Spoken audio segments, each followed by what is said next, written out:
It is 4:15 in the morning on the TCNJ campus.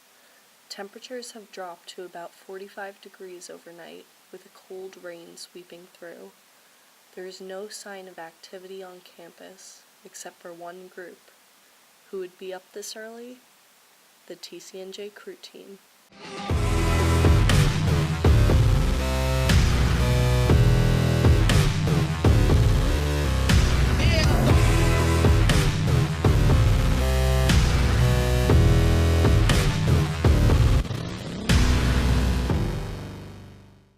This morning we couldn't get on the water because it's too damn foggy, and we erged instead.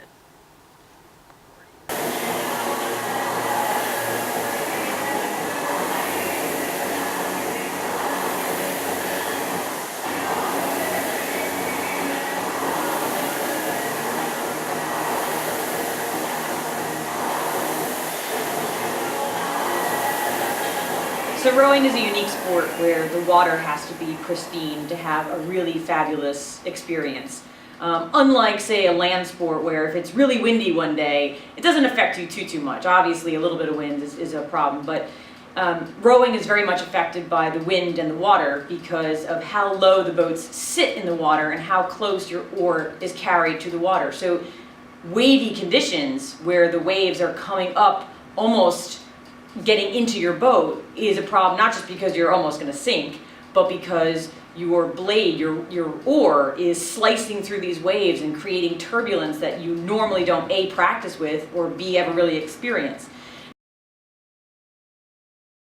Regattas are comprised of an all-day experience, usually starting at 8 in the morning is when the first race is, but you're usually there 2 hours before, getting the boats together, organizing yourself, your team, and then it's going all day. So you may have just a short amount of time during the day that your event is for, but there are events all day long. Men and women row separately, and there's different categories that you row in. A 1, 2, 4, or 8 person boat. Maybe you have 1 oar, maybe you have 2, and they're throughout the whole day. So the team, as you are, since you're rowing with the team, you're usually rowing 1 to 2 events, sometimes 3. I've had the fortunate experience of doing even 4 on one day. Those are always fun. We took a loss today. It was not on the water. Unfortunately, the regatta had to cancel our race, so we're just gonna have to de-rig and move on. Next race, I guess. What do I think it takes to be on this crew team? Well, the thing is, I think this is the most fun thing you're gonna do before 7 a.m. in the morning.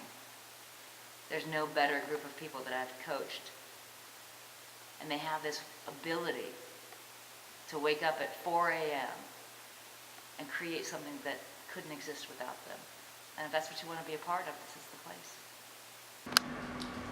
Something someone needs to row is pretty much described as tenacity. So you don't have to be an athlete to start right away. That comes.